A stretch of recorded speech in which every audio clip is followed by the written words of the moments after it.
Tanzeer Tony जी, आपका स्वागत है नवभारत न्यूज चैनल में। जिस तरह से कल जो है रिजल्ट आने वाले हैं, तो आप प्रत्याशी हैं बाउफोर से, किस तरह की स्थिति है, किस तरह से आकलन करते हैं? क्योंकि आपके सामने बीजेपी का जो है विक्रम दावा भी है और कुछ इंडिपेंडेंट भी हैं, क्या कहेंगे इसके ऊपर आप?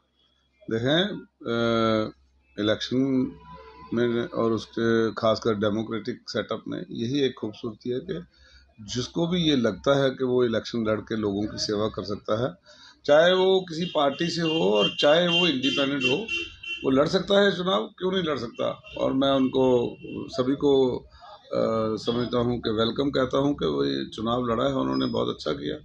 और बाकी जो आपने हमारे बारे में पूछा, हमें तो ये लगता है कि हम चुनाव एक बहुमत के साथ जीतेंगे। जिस तरह से आपने जो सारा होमवर्क किया, जिसको कहते हैं आपकी जो है कर्म भूमि जो थी वो सुचेतगढ़ थी, तो आपको अचानक यहाँ पे लगाया, तो उससे कुछ फर्क पड़ता है, प्रभावित हुए हैं? नहीं, मैं पहले तो अपने पार्टी के लीडरशिप राहुल गांधी जी और खड़गे साहब, करा साहब जो हमारे हैं, उन सभी का शुक्रिया अदा करूंगा कि उन्होंने मुझे एक ऐसी सीट दी जो जम्मू की बड़ी प्रेस्टिजियस सीट है, बड़ी इम्पॉर्टेंट सीट है। वहाँ पे उन्होंने मेरा चयन किया, तो वो उन्होंने मेरा जो कामकाज मैंने उस क्षेत्र में किया था उसको मद्देनज़र रखते हुए किया कि यहाँ पे ज़्यादा चैलेंजिंग सिचुएशन है, तो ये आदमी काम कर सकता है, तो उसी के बिना पे हम यहाँ लड़े। बेशक मेरी कर्म भूमि वो रही है, लेकिन लोगों में एक बात थी जम्मू में कि Tony Singh is a man of development. जिस तरह से आपको समय भी कम मिला, जो कि चुनावों से पहले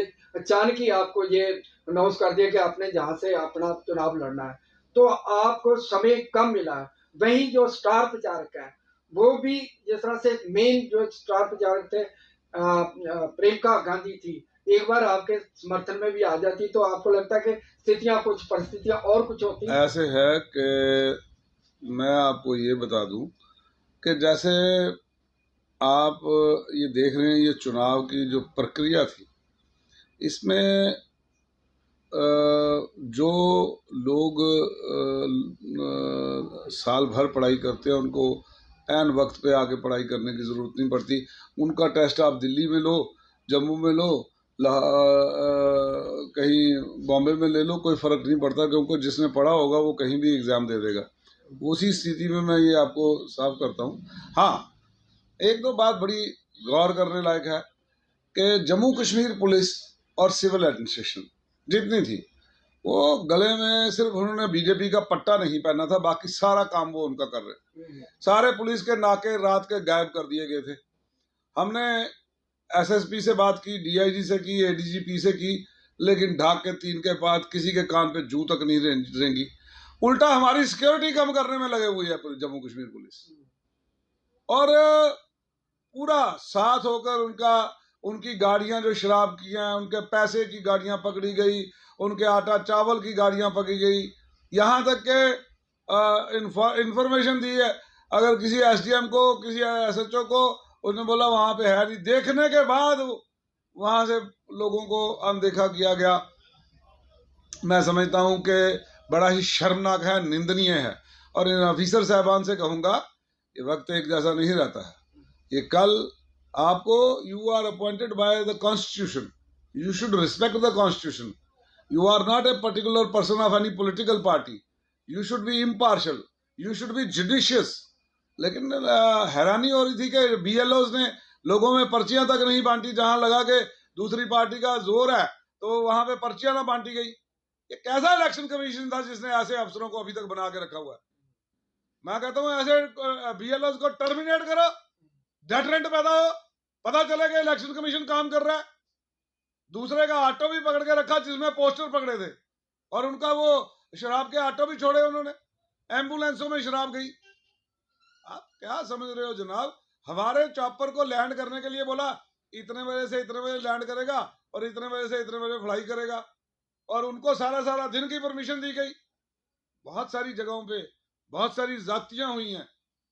लेकिन एक बात मैं बताऊं, ये रावण से ज्यादा शक्तिशाली नहीं है बीजेपी। अंत उसका भी हुआ था, तो इनका भी निश्चित है कि जितना यहाँ पे अंग्रेज भागे हुए हैं इस देश से, यहाँ से औरंगजेब जैसे लोगों का अंत हुआ है, यहाँ कंस का अंत हुआ, यहाँ रावण का अंत हुआ, जातियां करने वालों का अंत इस देश के लोगों ने किया है। और कोई ना कोई पैदा होता है ऐसे राक्षसी ताकतों का अंत करने के लिए। मैं समझता हूं कि जिन लोगों ने आज सत्ता का दुरुपयोग किया है, जो आज पूरी एलजी प्रशासन उनको जितवाने में लगा था, अगर रब ने चाहा तो रब से ऊपर नहीं हो सकते। उसकी ही is the ultimate boss, his master voice ही चलेगी, और जिस पे उसकी रहम की नजर होगी वो जीतेगा, उसको रोक तो नहीं ये पाएंगे। एक सवाल और भी है, जिस तरह से इलेक्शन के दिन जब मतदान हो रहा था, बहुत सारे बूथों की बात करें, महेंद्र नगर का एक बूथ है 49 और 50 का, और एक लेडी आई तो उसको कहा गया कि आपका आधार कार्ड नहीं है। आधार कार्ड लेने गई, आके पूछा तो कहते आपका तो वोट कास्ट हो गया है। वहां पे इतना हंगामा हुआ, बीएलओ, उसमें पुलिस, उसमें रिटर्निंग ऑफिसर, प्रिजाइडिंग ऑफिसर सब मिले हुए थे। आपको लगता है कि ये जो है ये एक बड़ा खतरनाक है, लोकतंत्र के लिए बहुत खतरनाक है? ये आपने खुद ही मिसाल दी है, ऐसी बहुत सारी जगहों पे ऐसा हुआ। लोग परेशान थे कि हमारा वोट कौन डाल गया, और एक एल्डरली कह रहा है कि जी हर साल हमको हर बार पर्ची मिलती थी, ये पहली बार है हमको पर्ची नहीं दी बीएलओ ने। तो मैं कहता हूँ ऐसे बीएलओ को सस्पेंड करो, टर्मिनेट करो, so that you set an example. If election commission is fair, वो नहीं टीवी पे आगे स्टेटमेंट देना फ्री एंड फेयर होगा, you should implement that in letter and spirit. वो जमीन पे दिखता हुआ कहीं ना, वो टीवी की स्टेटमेंट अच्छी थी, एज ए केज्ड पैरेट, जैसे आपको बाहर निकाला, ये वाली चिट्ठी उठाओ, वो वाली करो, जैसे सीबीआई का और ईडी कर रही है ऐसे ये कर रहे हैं। हाँ, जिस तरह से लास्ट दिन जो तीसरे चरण का मतदान था, उस दिन इलेक्शन कमीशन ने प्रेस कॉन्फ्रेंस में मीडिया को नहीं बुलाया, तो ताकि ये सवाल पूछे, क्योंकि बहुत सारी जातियां हुई हैं, शराबें पकड़ी गई, पैसे पकड़े गए, और उसका सब ये है कि किसी खास विशेष पार्टी के लिए वो जो इलेक्शन लड़ रहे थे। आपको लगता है इतनी कंप्लेंट होने के बावजूद भी कोई कार्रवाई नहीं होनी, तो क्या इसके ऊपर क्या प्रश्न चिन्ह लगता है? देखे ऐसा है, आगे आगे सत्ता का परिवर्तन होने वाला है।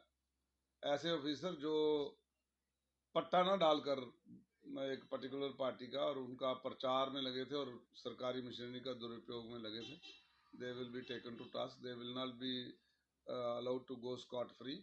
हिसाब होगा सबका।